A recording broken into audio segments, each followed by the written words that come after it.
What is up, guys? So today I have here the Galaxy S25 Edge, and today I'm going to be doing an unboxing and giving my first impressions on this device. So let's get started.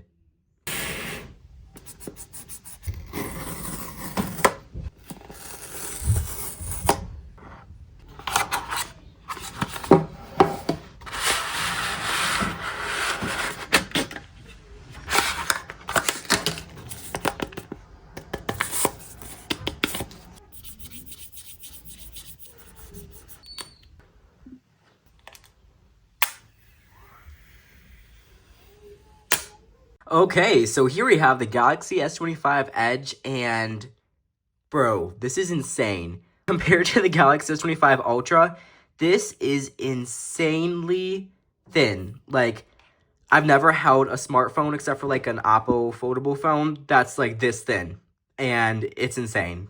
This feel in the hand is something that I feel like you can't get in any other smartphone. It's insane because even though it doesn't look that much thicker than an S25 Ultra, it is noticeably thinner in the hand and it feels amazing. It's like insane to hold such a thin phone. So I'm going to go ahead and power this up. I think it said I had like 50-something% left for battery. And let's take a quick physical tour of this phone. So here we got the power button and the volume rockers. Now it is thinner than it is on the Galaxy S25 Ultra, but just by a little bit. Here we go, the screen is about to turn on.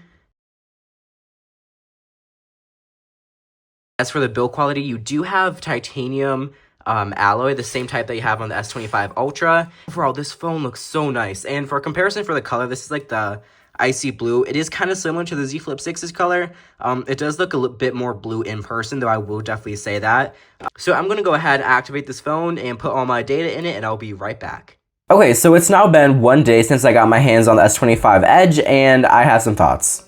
Well, first thing I'm pretty sure most people are going to be wondering is, how does this phone feel overall? So this phone feels great. It's a super thin device. Obviously, that's like the main selling point. It's 5.8 millimeters thick, and it's super thin and compact. So when compared to the iPhone 16 Pro, the Galaxy S25 Edge is a lot thinner. Also, guys, let me know what you guys think about the audio quality. I am using an external microphone that a company sent out to me, so let me know what you guys think about it.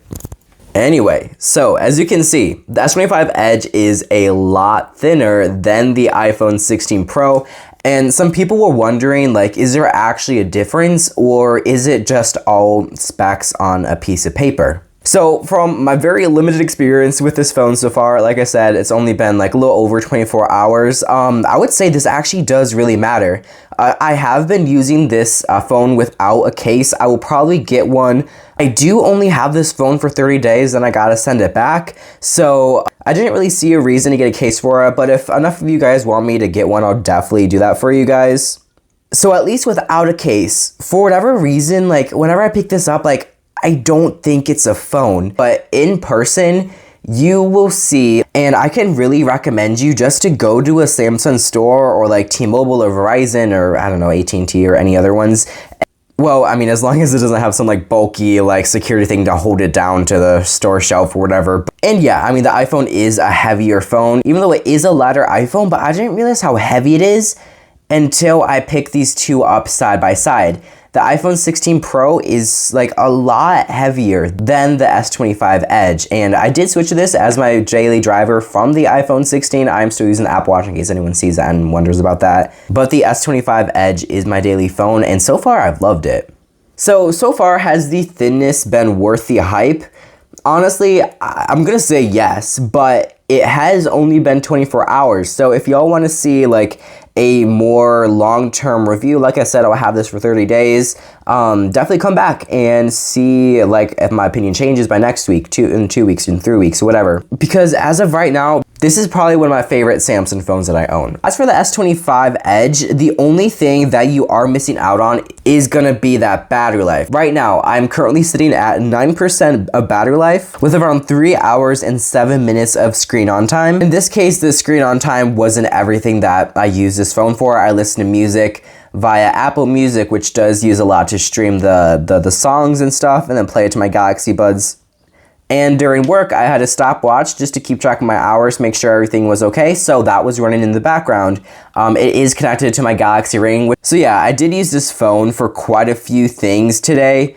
And a lot of it, like I said, was in the background. Now, I will say, this is my first full day with the phone, so it is not going to be as good just because it hasn't learned my usage patterns yet. And as you can see here, so the battery usage 100%. So that was when I unplugged the phone from the charger. 4 hours and 2 minutes of screen on time and 15 hours and 48 minutes of screen off, and that was from one single battery cycle, so one charge. So this phone, as of right now, it's not terrible battery life. It does have a 3,900 milliamp hour battery, which is 100 less than the Galaxy Z Flip 6 and the S24 regular.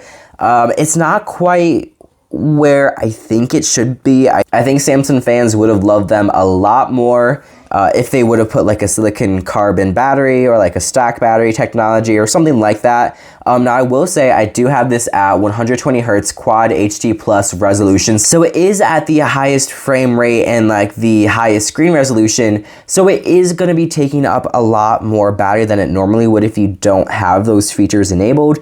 And the nice thing is that you can reduce the screen resolution to HD plus down from the quad HD plus. So you can save a significant amount of battery and your screen does still look good. It's just a less sharp image, but it still looks good. So if you want to save on battery, there are definitely a lot of options. And if you have noticed that it's only dropped like I think 1 or 2%, it was either I think I started this video at 9%, it might have been 10%, but now it's at 8%. So it doesn't just like drop battery, and that is a very good thing. So this phone does have wired and wireless charging, but unfortunately the wired charging is only 25 watts and not 45 watts. I think they definitely could have and should have added that feature, but it's, I guess, not really a big deal, but definitely something that they should have added.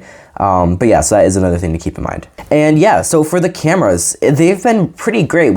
We have a main 200 megapixel sensor, the same one found in the S25 Ultra, and a 12 megapixel ultra wide. Honestly, I don't think we needed the 12 megapixel ultra wide. I really think that they should have added a telephoto. I know obviously they can't add like a tetraprism lens or anything, like one with like where it goes into the phone because it needs like depth and stuff or whatever.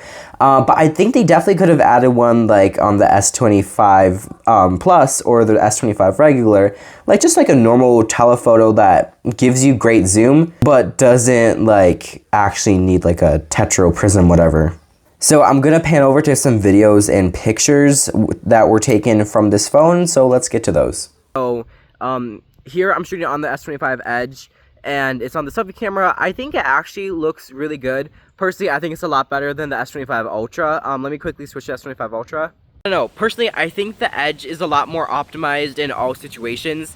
When compared to the S25 Ultra, like now, it's pretty good. Sunlight, it does look pretty good, but this video isn't about the S25 Ultra, but I feel like the selfie camera on the Edge is a lot more optimized, and in most situations it looks a lot better or the same as S25 Ultra. So that's really great that they could like maintain that quality. It is a little bit bigger like sensor, but it's not that big. So I honestly think that Samsung like made a smart choice with the so I really think that Samsung did a good job with the selfie camera on the S25 Edge. Here we are back on the S25 Edge. I am shooting it in like their version of Apple cinematic mode, so it's called portrait video, and I think it looks pretty good, honestly. I don't think it looks oversaturated. I mean, the house is kind of a darker blue, so that doesn't look bad. The trees around me, it's not that bad. Like everything, okay, that's in focus. Like I honestly think it looks really great. Let me go ahead and switch to the rear-facing cameras. So the sun did just come out behind the clouds, so it is going to be brighter, and I'm not exactly sure how it looks because I am filming on the rear-facing cameras, so I'm assuming it looks really great. And the audio is coming from the microphones on the phone, so yeah, there's no external microphone or anything. It's coming straight from the phone. Let me know what you think of the camera quality down in the comments. As for the camera specifications, we have a main 200 megapixel camera, which I think it honestly looks pretty great, and we have a 12 megapixel ultra wide. That 200 megapixel sensor is the exact same one that we have in the S25 Ultra. Again, I feel like it might be a little bit more optimized than on the Ultra. I feel like on the Ultra, they do kind of tend to just kind of overdo things, and they don't really think through on what they do. But sorry, again, this video isn't about the Ultra. But yeah, let me switch to the ultra wide lens just so you guys can see how it looks. Okay, and now I am filming off the ultra wide on the S25 Edge, and the audio is coming from the microphones on the Edge. It is closer to my face, like the camera, because it is like the ultra wide, so it is probably going to be a little bit better, like audio quality. Yeah, so let me know what you guys think, how it looks, and yeah, let's get to those pictures.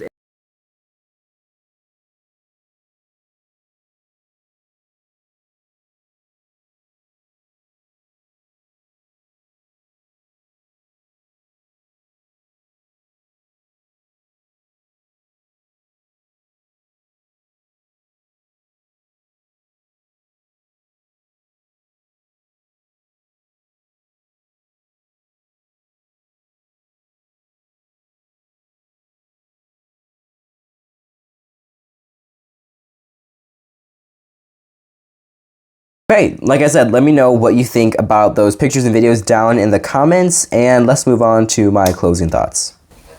I didn't really mention, but it's kind of obvious that this phone does come with the Galaxy AI features and 7 years of OS and 7 years of major OS updates, so this phone will last you a long time as far as security and brand new updates are concerned.